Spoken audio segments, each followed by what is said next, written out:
It's not every day you start the adventure of a lifetime.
Another Friday. Hello, how is everybody? Alright, it's not every day you start the adventure of a lifetime. As people start popping in here. I hope everybody had a good week. It is starting to warm up in Minnesota. It is very nice. We are supposed to be hitting 50s here soon. And the good news is, for anybody wanting to paddle the river, I crossed over the Mississippi in St. Paul, and she's open. She is wide open and flowing. So, as soon as it warms up, we'll be out there playing on the river. This week, episode 20 and 21. So, I believe this one starts just upriver from Natchez. So, ended on that big island that I camped on, which turned out somebody. It's possible to own. I guess nobody actually owned it, but nonetheless, I stayed there. Everything went well. Jerry and Dan, gentlemen, welcome.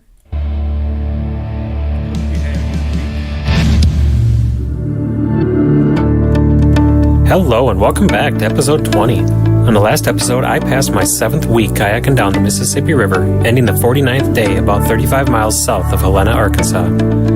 The river has really grown considerably, with massive barges, huge tows, and enormous waves. I am really feeling far from home now, having passed 8 of the 10 states that border along the Mississippi River. I am heading back out on my own, so let's get out there.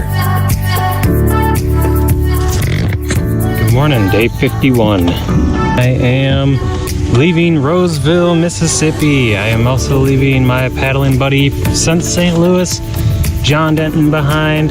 I think we had a good couple weeks together and enjoyed each other's company, and he was kind enough to have his family come out.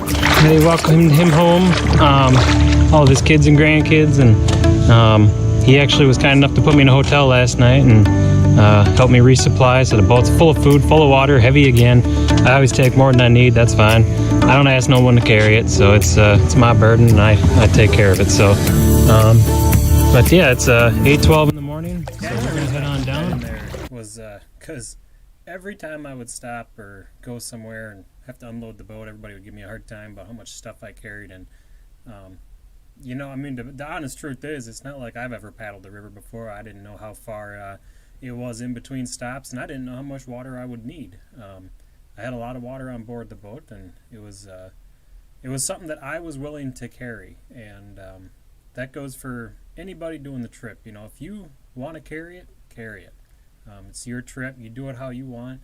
There's the basic necessities you should bring, and then whatever your romantic imagination visions of the river should be is what you should 55 miles, we get to Greenville, Mississippi, roughly 55. By the river at night around a campfire, started by a fire striker. So I look forward to that. I've talked to him online a few times. You want to bushcraft the whole way? Heck of a nice guy. Go for it. Do what you want to do on the river. It's a little sad to be heading back out on your own again.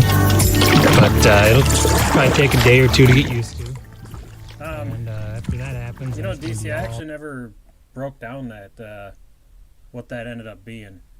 I was with Daryl and Jonathan for 3 days or so, 4 days.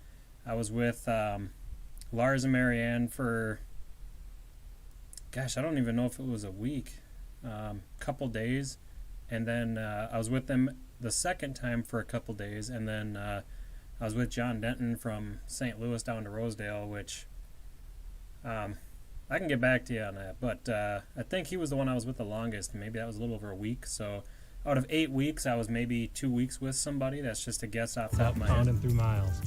And getting down there. So I look forward to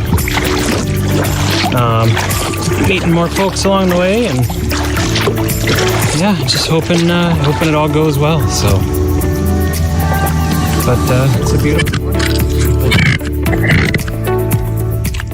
So I did shoot a video, and maybe I'll play it sometime. And it was kind of maybe it'll fall into like those honest thoughts on the river categories. And I did a whole video talking about after I'd left Greenville and kind of gotten past and down river ways, or Greenville or Rosedale, one of the two. And I just talked about what it was like to be alone on the river, and how hard it was to have somebody that was with you, whether it was a paddling partner or you know, when I'd see my wife when she'd come out, I'd talk about just kind of how hard it was on me to lose my company. It always took me about a day or 2 days to get back in the mindset of being alone again, and it was just weird. You'd leave people behind or split off from somebody, and it was just overwhelming quiet. You know, it was that real sense of being alone, and up until this point in my life, I hadn't really experienced that a whole lot. So just kind of an interesting experience. Leaving Rosedale, I take a wrong turn down what looked like a shortcut around a corner. As I paddled into the area, it finally came to an abrupt dead end. A satellite map shows the true look of the area. Yeah, so to give you a sense of scale, this here is like 2.5, 3 miles. So when I came around the corner, I saw a flow heading into this, and I assumed, because the river will take turns, and often there'll be the river and then a cut through, which will cut off an island. And everything was so flooded that I could take those cut throughs just fine. This area looked exactly like any other cut through. The only difference is I couldn't see the other side of the channel, and I just figured it must have been around a bend. And I was actually talking to my wife when I was coming up on this area, and I didn't have great cell service. I was on the call, but I couldn't get satellite and on my phone, and so she thought it looked like it came through. And of course, you know, she was looking at the printed image, which here, clear as day, it looks like you can go through here. That is not at all what it was. It was this, and I paddled with the current all the way down to this point where finally it just closed off, and I had nothing but trees blocking the way. And so I actually had to paddle back against the current of this narrowing channel, and I was paddling about as hard as I could paddle and barely moving, and there was nowhere to stop. It was just all tree-lined shore, so I could have stopped, but I would have had to have stopped in the current. And it wasn't until I finally got back kind of to this side where I was able to breach that corner and come around. But that was the only time that ever happened, but that was a mess. For sure it would come through, but the water disappeared into the trees, completely blocked by logs and debris. So I had to paddle back 2 miles against the powerful current. This little maneuver completely burned me out. Learn from my mistake. Shortcuts can be risky. I come across a jet skier before Greenville who was curious about the trip. And a canoe, they're about 3 days ahead of me, and we chat for a bit before parting ways. It's always interesting how you can be just out absolutely in the middle of nowhere and see nobody, and all of a sudden someone comes out of a little side channel on a boat or a jet ski. Howdy, stranger. Hey! How are you? All right. How you doing? Whoa, I am exhausted today. I didn't sleep so great last night, and then I tried to cheat and take a cut through, and it wasn't a cut through. Yeah. Park had paddled upriver to meet me on the water. Following a photo opportunity, we head back to the boat launch. It's always cool to get pictures of yourself. I never get to see that perspective.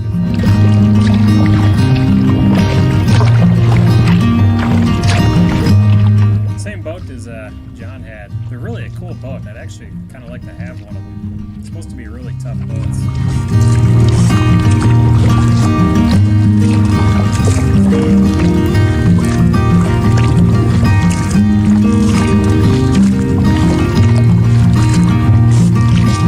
stop and get some dinner before going back to his home, where he is kind enough to show me his collections of paintings, many of which are of the Mississippi River.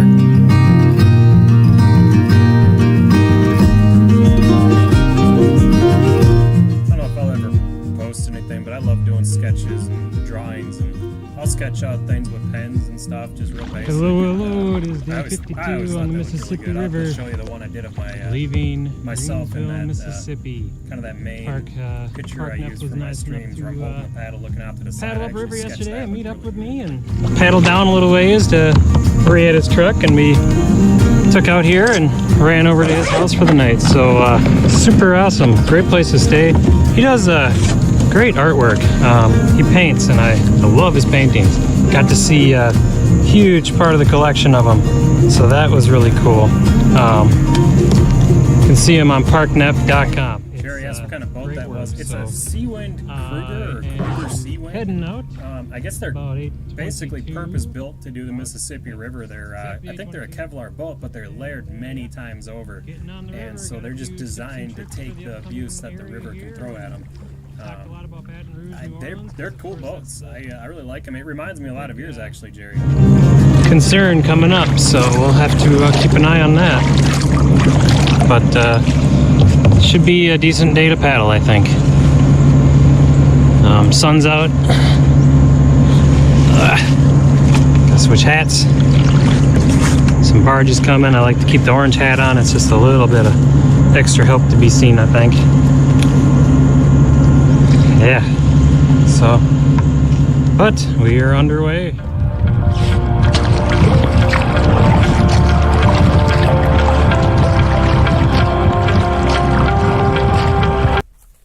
There you go. That's one of my, that's my sketch of me holding that paddle. Let's see if I can get the angle on it. Of course, I got the blue sunglasses on it. So, I don't know. I like to sketch. It's fun.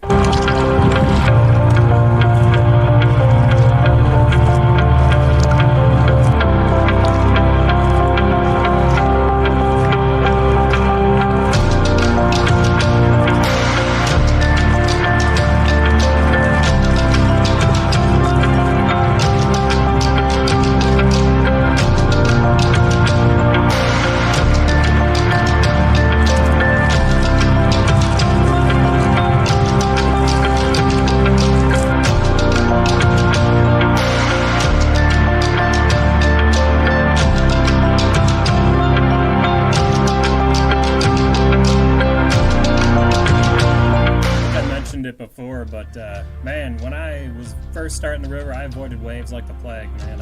Coming through St. Paul, I even turned to face a couple from a recreational boat. Here, man, I aimed for them. It was so much fun to go up and over them. Just enjoyed them.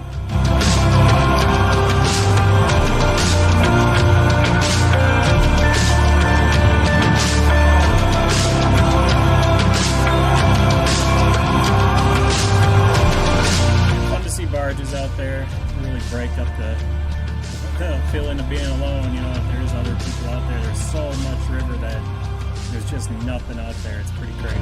All right, so July 26th, 2:16. I'm just realizing that I am now out of Arkansas and into Louisiana. Our bordering states now are Mississippi and Louisiana. Louisiana is the state the river ends in, so that is awesome. Mississippi will still be with us for a while, but reaching Louisiana on the west shoreline is pretty sweet. So another state off the list. So goodbye, Arkansas. Minnesota, Wisconsin, Iowa, Illinois, Missouri, Kentucky, Tennessee, Arkansas. Off the list. It's pretty cool. My first time stepping foot in Louisiana, and I'm pretty confident I've come across gator tracks. So that's interesting. First time I've been anywhere near such a critter, so can definitely see. I looked them up, they look like gator tracks, and then there's a tail drag mark there, I bet. So that's pretty. So I guess one of the things I was So told here, okay. constantly that It you'll never is, see gators on the 6:39. main river. They're just not out there. They don't like the big current. already They like eaten the dinner. swamps and everything. Had But some I guess due to all the flooding, everything sunburn. had gotten kind Had of some, pushed out of its stews for normal dinner. range of area. they're quick and easy. And, And, so yeah, we I guess had stopped seeing at the that tracks other there wasn't spot, completely out of and the there was question. gator with how tracks flooded there, everything and was. They were pretty being much a boy anywhere they from, could find land. Minnesota. And, I surely I don't searched know forever for this little anything that about little spot, gators, and I found aside from two what they trees are. perfectly spaced, and I was And, starting that to they're unload the kayak, and strong and then I have went over, and bigger that's teeth where I than I found do. those tracks. So I didn't even see contacted them right a friend, away. and he just suggested I wasn't really too worried about them. maybe I should, I actually had called up to ParkNet move and on asked down him a little if bit. you know, he thought I would be at risk if I stayed there, or But, if he the gators suggested would I mess should with move you on at down a night. bit, so I went about 4 I have no miles idea. further down. And So found, common sense would nice say little just move spot, on, so- and that's what I did. So. I got the hammock But up it was pretty about cool as to high see as him. I can get I it. really wish I could have saw one of had them. I some walked around for probably, I don't know, an stand hour on it before I pretty left high, that really, area crawl looking up in for there, him. but I thought it would have been it'll be really okay. neat to There's- actually see him. Pretty much no sign of any predator animal around here. There's deer tracks and cat tracks. I think they are. They look like cat tracks. Boats out of the water, which is always good, tied to the tree. Yeah, it's just a sandy little beach area here. It's pretty crazy. On some of these trees, you can see the water line, how high it was. And it's still really high. That's what's so crazy. I mean, just to think of these massive areas that... Yeah, it's just a sandy little beach area here that's still flooded. You can see the trees are in the water, but perfect gator hiding area. But yeah, I don't think... So this little pond right here, which is just a cut-off area of water, basically, had a bunch of little minnows in it. I was actually tempted to dig them out, but it was quite a bit of sand between me and them. But yeah, there's little minnows living in there.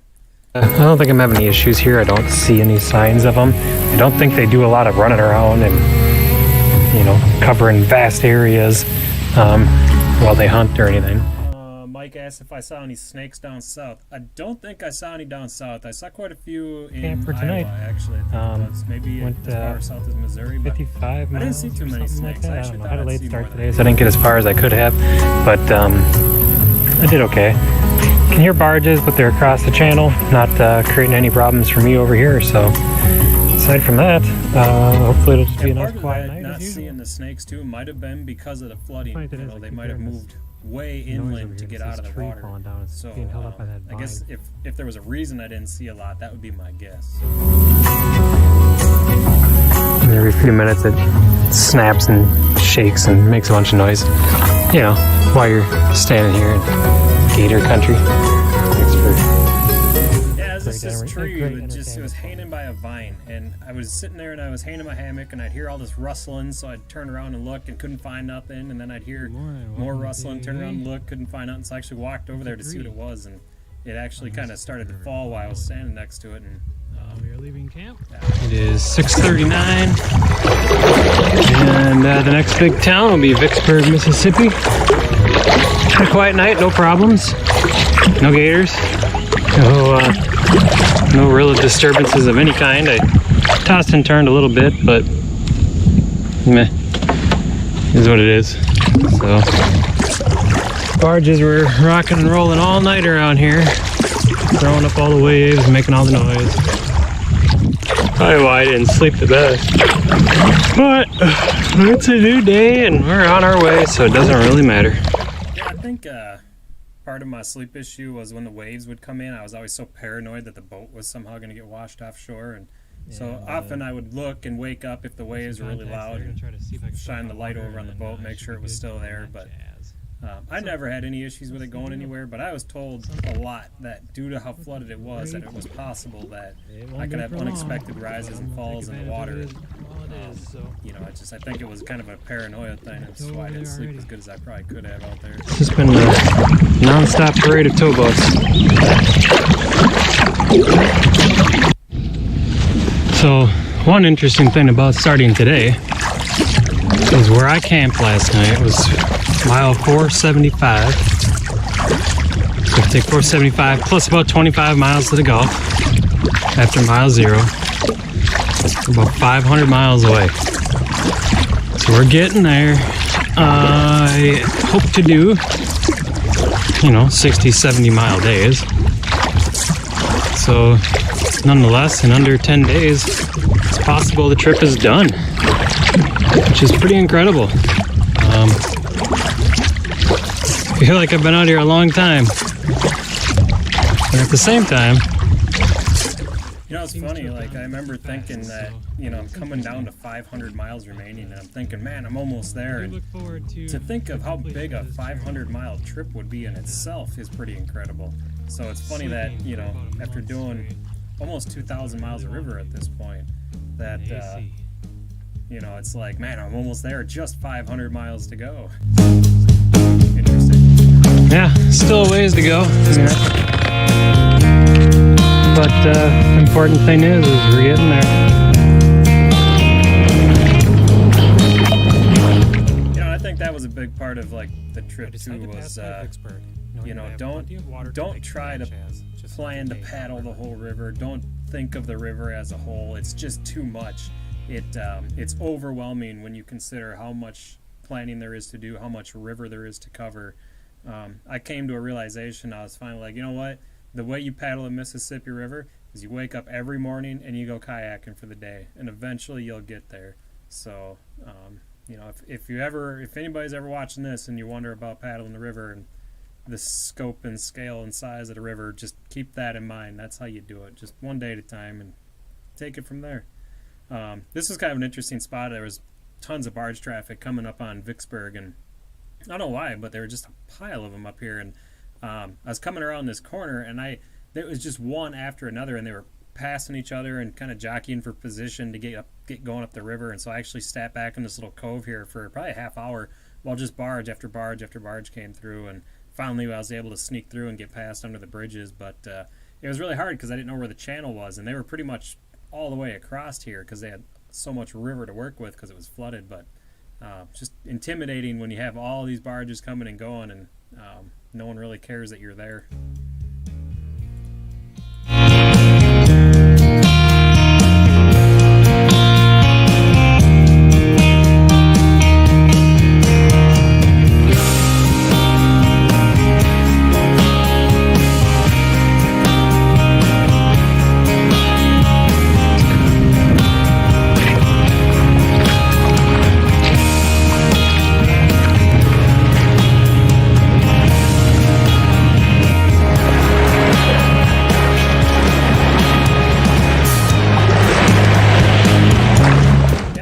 Assume that areas like this here are either just wing dikes or sandbars and waves are just rolling over them.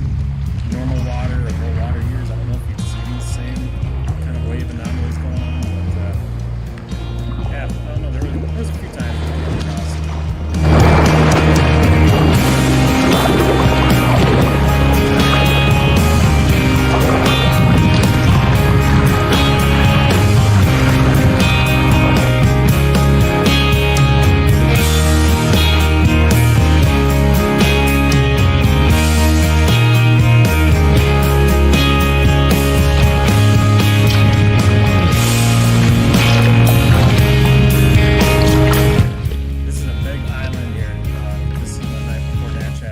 For sale if you're interested. You'd probably be one of the most popular river angels if you own this island. Beach, which had some kids hanging out on it, so I paddled to the other side to set up for the night. I can't remember, it's like 40 acres or something. It's a pretty big chunk of land, and it'd be awesome to own it.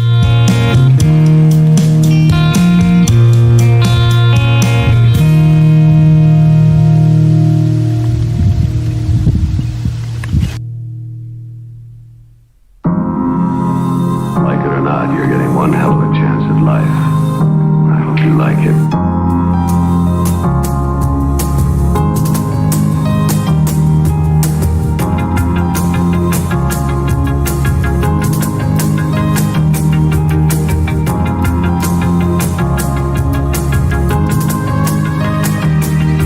It's really incredible seeing this perspective from the drone, just how big the river is here in this area. This island pretty much splits the river in half. It's amazing it just hasn't completely washed away over the years. I'm sure it's working on it, but yeah, there's a nuke plant off in the distance. But you can see this whole island here. Own this island for just a mere few mil. Not bad. But become like 3 or 4 more subs on YouTube more popular, maybe I'll buy it.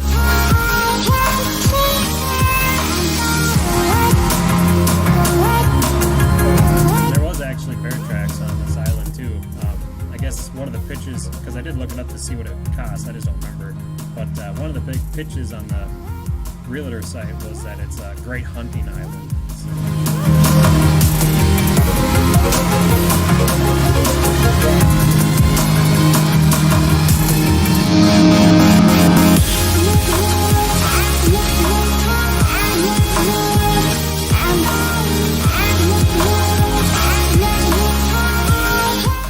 Interesting too. One thing I remember about just around this corner, there was a whole bunch of recreational boats, almost kind of like back up in Iowa after, I think it was like Loch 9, where it was just tons and tons of boat traffic. It was like that over here.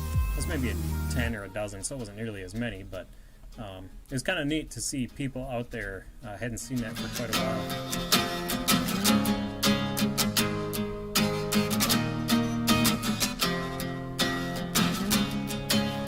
How I spent many nights, many days, just chilling in the hammock.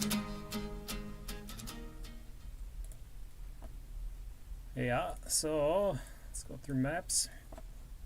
So day 51, 54.86. So this will be my first day without John. Down to Greenville. A jet skier, he actually came out from like back here, I think, or here maybe, somewhere. Day 52 is actually 2 maps because my app crashed on me. It's always kind of a bummer because I always feel like I lose a little bit. Oh no, this is when I actually, so this is where I stopped. This is where that gator was, those gator tracks, and then I rounded the corner. There's some houses here, so I just went past the houses and found the next spot. So yeah, 54 plus 4.19. Had that written down somewhere. 58.7 basically miles for that day, and 53 is also a couple maps. Again, it just cut out on me. I don't know why it would do that sometimes. I wouldn't always catch it right away, but yeah, it was Vicksburg, so boom. Isn't that crazy? Just that straight line basically is that many miles. Just gonna show how big the river is down there. All right.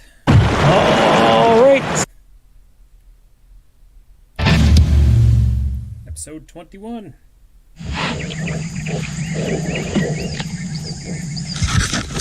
Good morning, day 54. And we are leaving our little campsite here on the tip of this island and heading on to Natchez. We got a room lined up for tonight, which is pretty sweet. So we're gonna get on there and hopefully have a good night's sleep. So I slept okay here. I woke up a couple of times, but that's normal. Tired. I feel like I'm not getting enough food. I think I need to have a night of eating. So what I started to notice, and I think it really became like apparent this morning, Keeping on going. I had when you start the river, like you build muscle, you build endurance, you build the ability to paddle all day. And I would paddle all day. I rarely stopped and got out of the boat during the day. And I kind of reached this point in which like I wouldn't get tired of paddling no more. I'd take little breaks as I floated, but I never really stopped. I just paddled the whole day. And, it's all good. I don't mind. I started noticing around this point in the river where I'd wake up the next morning and my muscles were really fatigued. And it was just interesting because I'd gotten past that. And so what I had concluded is I just wasn't eating enough. And I'd lost so much weight by this point that I think my body was actually starting to consume muscle mass for energy. And that's where the muscle fatigue was starting to come from. And talked to a chiropractor of mine, and he kind of went into depth with me a little bit more on it. And so yeah, I just eat. So I essentially get to this have point 409 miles, food, plus around 25 to reach the Gulf of Mexico.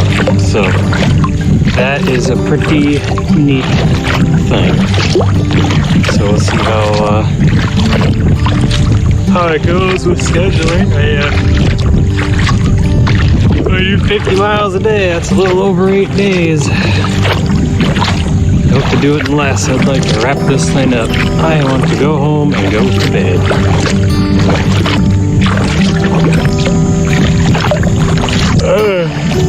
Boy, I get some energy drink in me. That's the day ahead of me.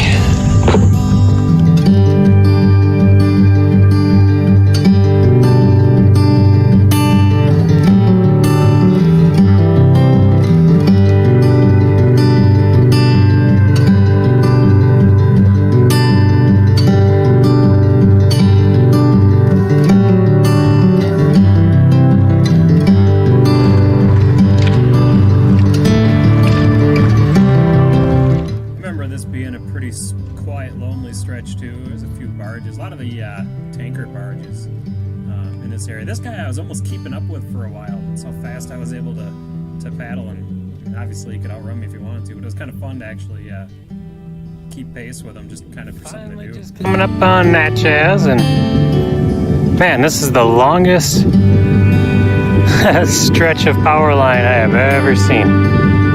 It goes clear across the river here. When I get home, I'll have to see if I remember. I'll try to figure out what that span actually is. But, ooh-wee, it's a long way. So coming up on Natchez, there's like this boathouse right here. Apparently, as awesome of a stop as this would be, they are not paddler friendly. So, don't stop here. I didn't try, it just I've been... Arriving in Natchez, I have to deal with a large paddle boat blocking the boat launch. So there's actually a driveway that comes way down, and I've been shown pictures from 2020 of people coming through here, and I'm estimating the water is anywhere between 25 to 30 feet above what it was just last summer. This bank is, there's a drop off right here that just goes straight down to the river, like 25, 30 feet. And I remember when I tried to get out here, because these people were pretty rude, to be blunt. I asked them, like, hey, I need to get out here. I'm stopping here. Is it possible for me to come up on the ramp while you guys have all your stuff here? You know, I was trying to be respectful of them, and they couldn't, almost couldn't care less that I was trying, you know, to get out. And they're like, you're going to have to go somewhere else. It's just, and they don't have the right to do that. It was just, I talked to the bar owner, who was a big part of helping me find a place to stay, and he's like, yeah, they don't have any right, and he was ranting and raving about them. But anyway, so that's why I ended up pulling out on the workers tell me I am not allowed to use the launch as they have it blocked by the ship's ramp. It's public launch, so I head over to a less than ideal shoreline and pull the kayak ashore.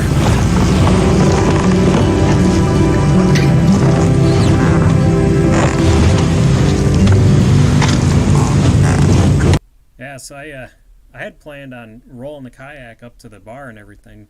There ended up being just a ton of people that had came out to see this riverboat, and I'm like, crap, what am I going to do with my boat? I don't want it, you know, sitting with all these people. So there's this big, huge fallen branch here, so I actually drug it over and covered my boat with it, and then I locked my boat to some posts and to the big branch.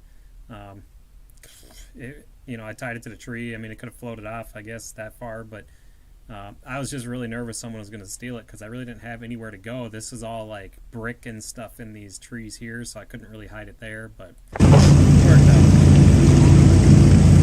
I stash the kayak in a fallen branch and head to the Under the Hill Saloon, where I have a room at the Mark Twain Guest House.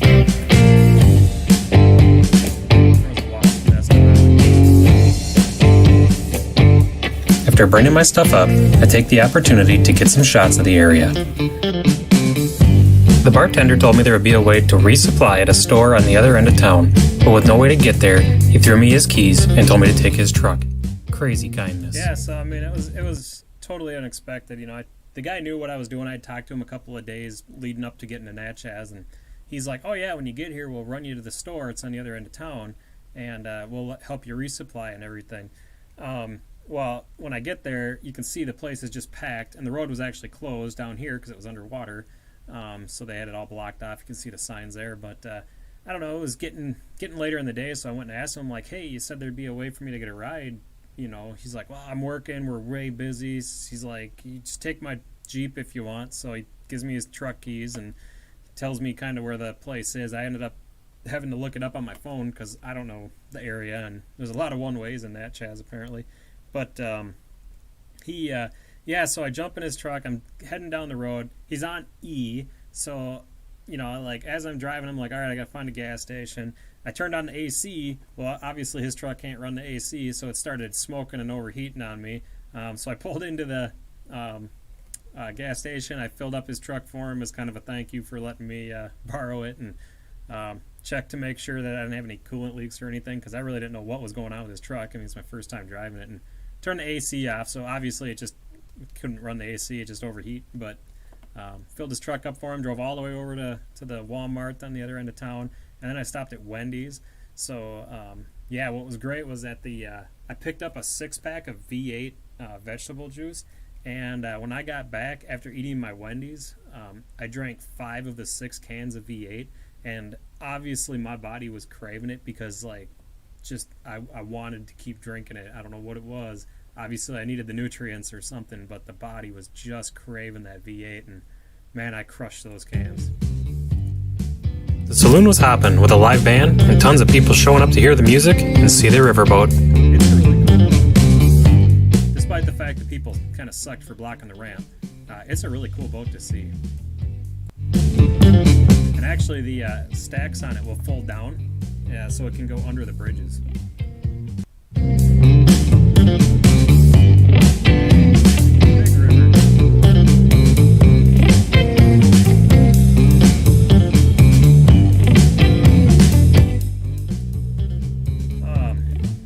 So Richard asks, any idea on how much money a person should take? I think after all the gear was purchased and the kayaks and everything was purchased, I think I budgeted $5,000. $5,000 was to cover all my bills while I was gone and to cover my stays, food, and the trip home. And I had to buy a second drone because I crashed one. But it really just it's all going to depend on how much you want to stay in hotels. If you don't plan on staying at any hotels, you know, I mean, every hotel stay is basically $150 a night. I stayed in Venice for a week before my wife could make it down there. Her work kind of screwed her over on scheduling, but I think I spent over $100 a day in Venice at the end, waiting for her to come down. So I mean, it was pretty expensive just to stay at the hotels. You can live off of Dollar General food, then you can eat for, you know, $20. You can refill your boat for another week if you need to go cheap. So obviously the big expense is all your gear up front, and the kayaks or the boats, whatever you end up taking, and then hotels if you decide to do hotels. So but aside from that, you can go pretty cheap. It's actually pretty cheap to be on the river. It's when you stop in town that you have problems. But I think $5,000 was my budget. Hey Gabriel, glad you swung by even for a bit, man. I get to watch the riverboat pulling away from shore. I wondered how many people stood at these windows over the last 200 years watching a similar scene.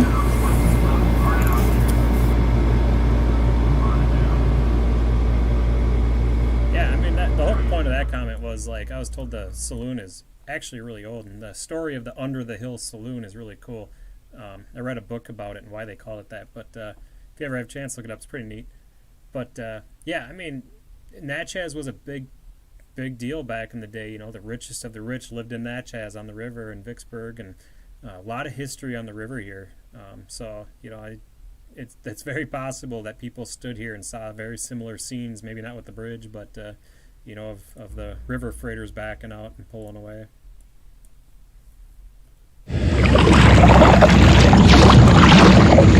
There it goes. Natchez. The historic Under the Hill Saloon. Alright, so day 55, I believe. Leaving Natchez. And 6:45. Oh yeah, I got bananas too. I got like 5. Not a bad start. Nobody messed with the boat all night, which is a very good thing. the second boat I was in was a Current Designs Whistler. Making good progress towards the Gulf, and hoping today that I can get enough miles in to paddle out of the state of Mississippi. Be pretty awesome. We would then be solely in Louisiana, where the river will end. So, let's giddy up and go. These twin bridges are pretty cool.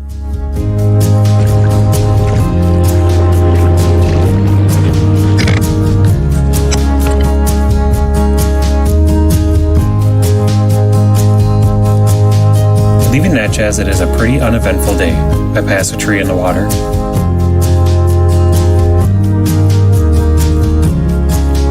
Some barges.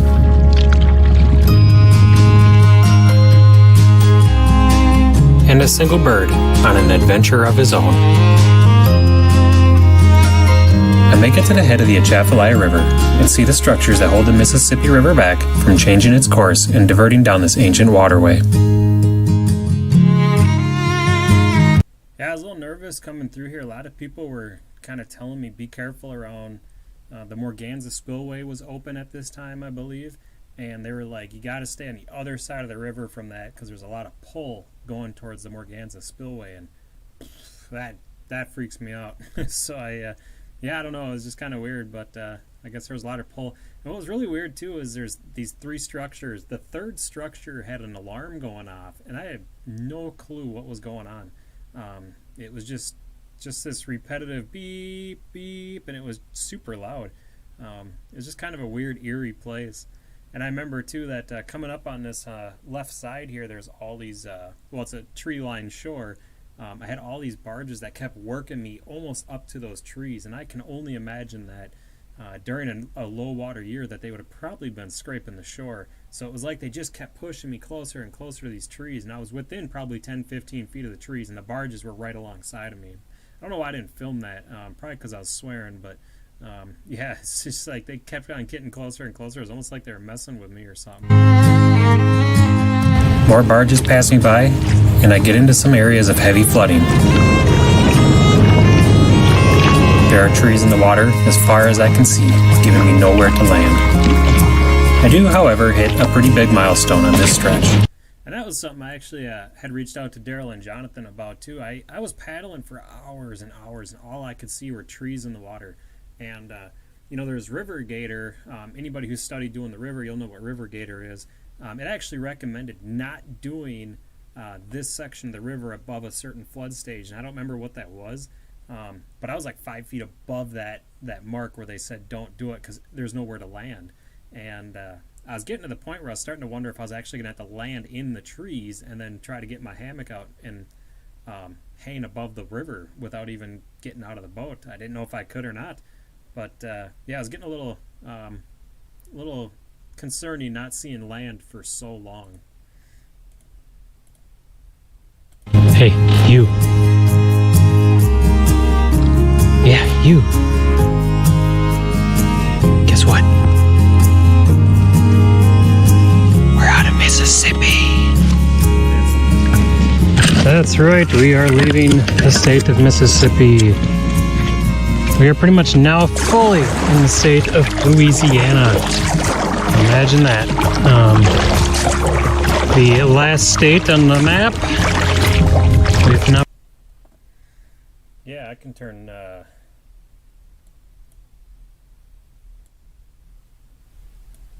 You have to let me know if that's any better or not. Rely on you guys. Tell me if how the sound is. I mean, I can't hear. New Orleans to the Gulf route. I really want to go further today, even though I'm getting really tired. More today, less tomorrow. But the flooding is so bad, I'm kind of not sure if I should go further or just try to start looking or what. I mean, there's an island over here that's got some dry land on it, but I kind of want to keep going.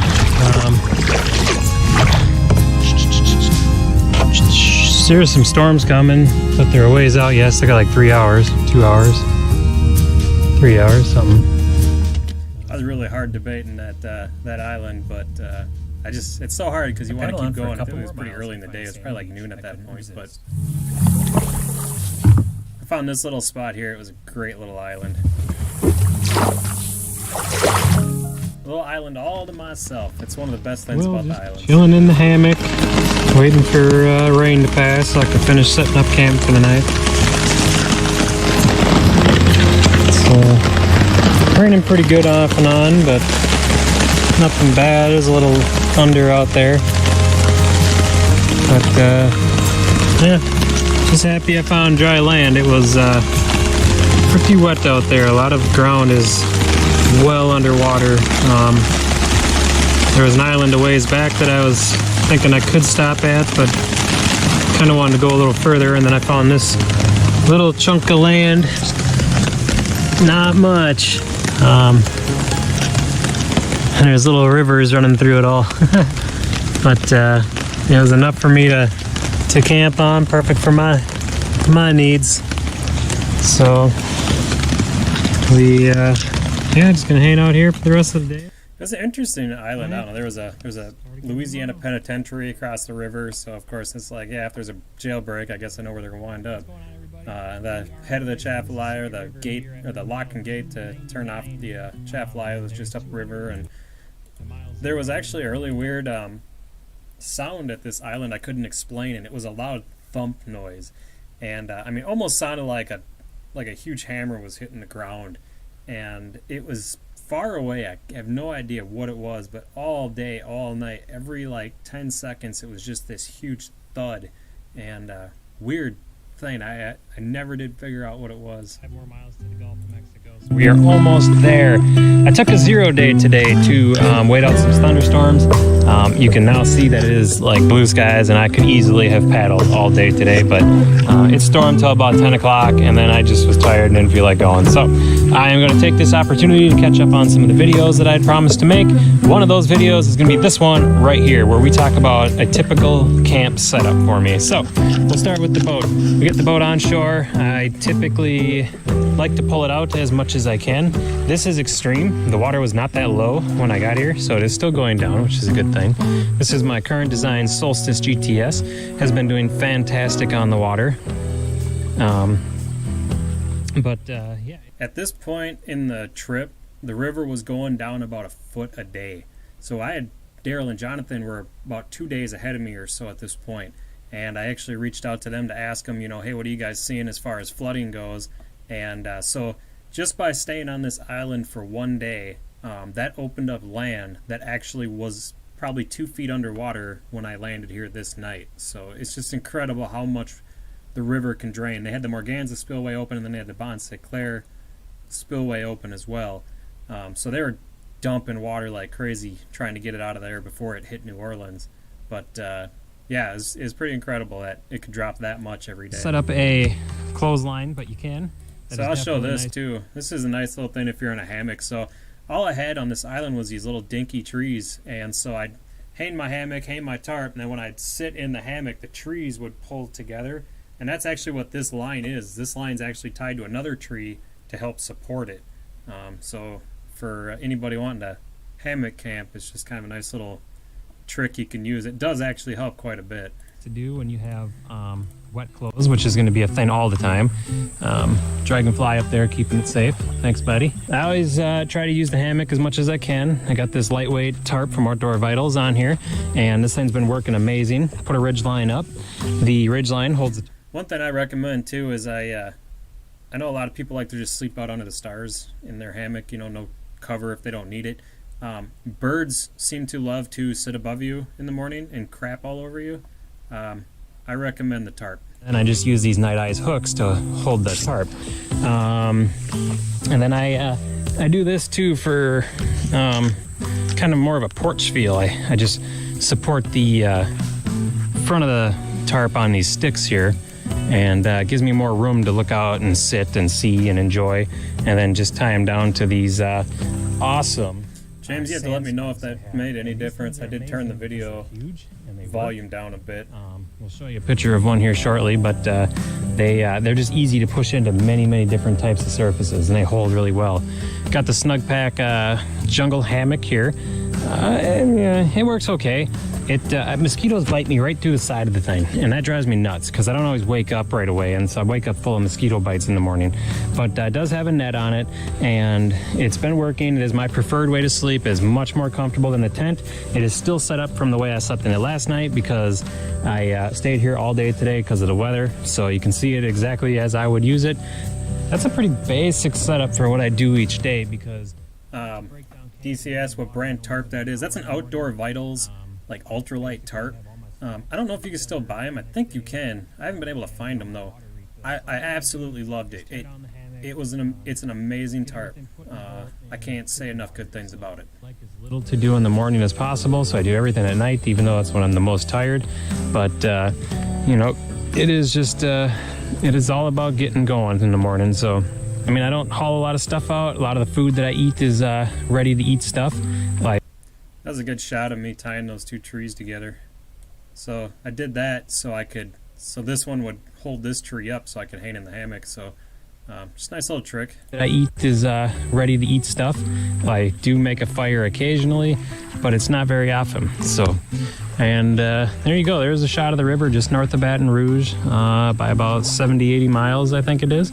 So hoping to be on the doorstep of Baton Rouge tomorrow and through it the next day. But Chafalaya Lock and Dam, or at least the lock, is just upriver from here, not too far. So that's the area we are in at this moment. 56 days on the river today, so.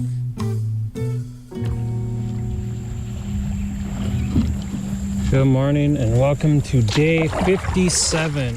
And I really did not like taking days off, and especially at this point in the river, I came up with a motto: more today, less tomorrow. And that was kind of something I was trying to live by, but taking that day off was actually a huge help. It just gave me a chance to eat. I ate way more food than I had any other day that I was on the river, and that's why I ended up having to stop later, a day or two downriver from here. But yeah, it was really good. If you're feeling that fatigue, it's worth it to just take a day off. Today, so we'll, of course, keep an eye on that. And the other aspect is flooding is still high, but it's gone down quite a bit since I've been here. So hopefully that exposed some land that wasn't there a few days ago. Thanks, James. I appreciate that.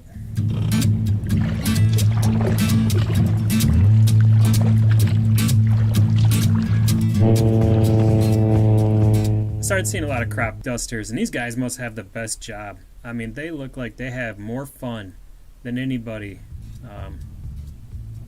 Be fun.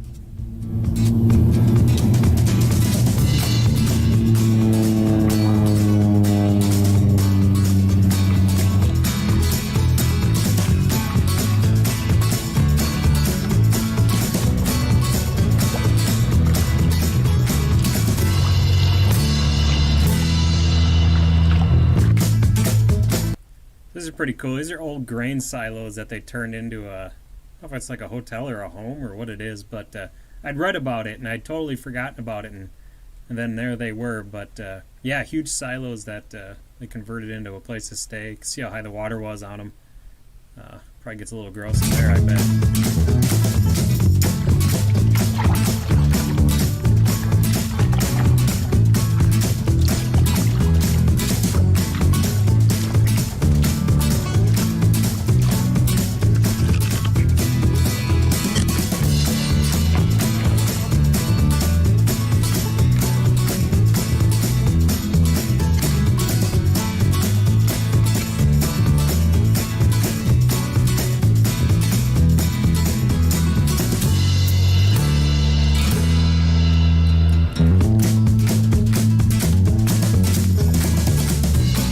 Looks like they got that yacht from Memphis up and running. Pretty sure that's it.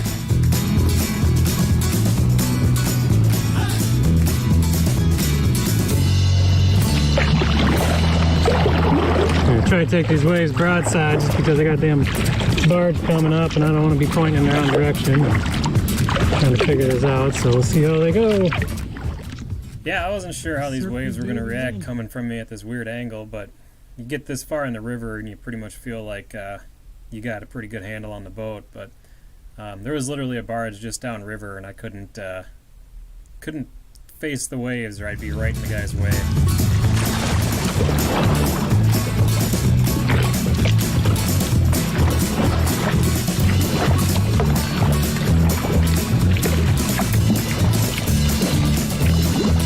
Ooh-wee.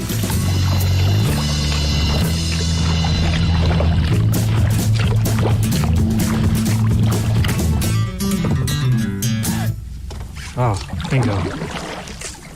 It was like a mile of shoreline that was just tree debris. I just could not get in there. Find another nice sandy beach to land on for the night. I am just 10 river miles from Baton Rouge, and only about 4 miles as the crow flies.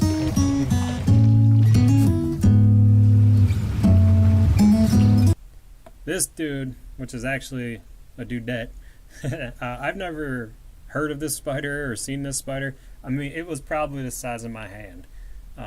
And what it was is I was chasing the sun through the trees, trying to keep my solar charger going.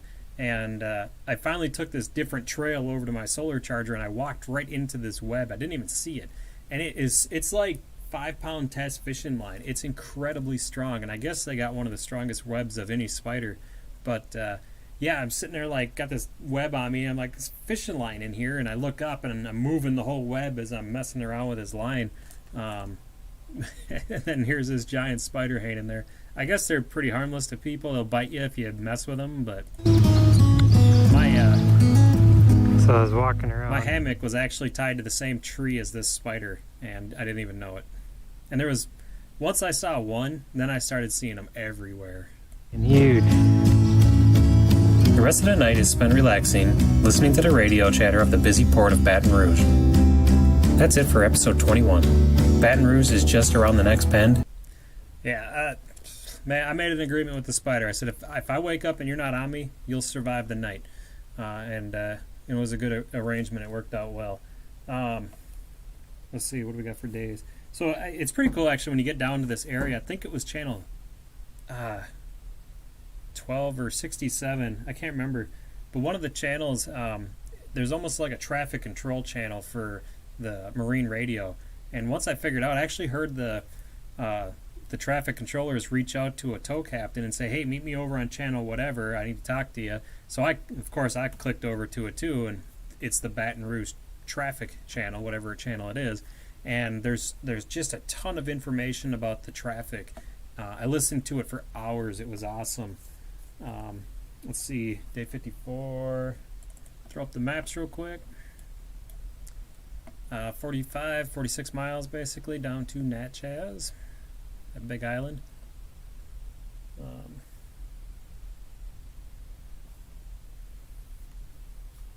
day 55.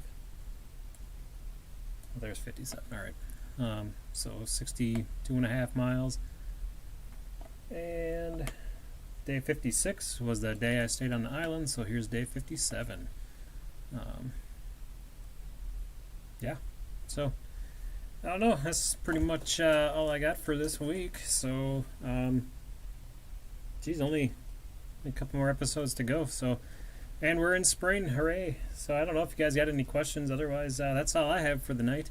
Appreciate y'all stopping by. I know a lot of people come back and watch these videos after the stream has ended, so if you guys ever have questions, feel free to throw them down below, and I'll do my best to answer them, of course. So aside from that, I hope everybody has a good week and has a great weekend. I hope it's warming up for everybody everywhere that's watching this. I know like I said, in Minnesota, we're finally getting into the 50s and even have a chance of rain, which is pretty amazing. So we don't get an early spring very often, so I hope we get one this year. But aside from that, y'all take care, and we'll catch you on the next one.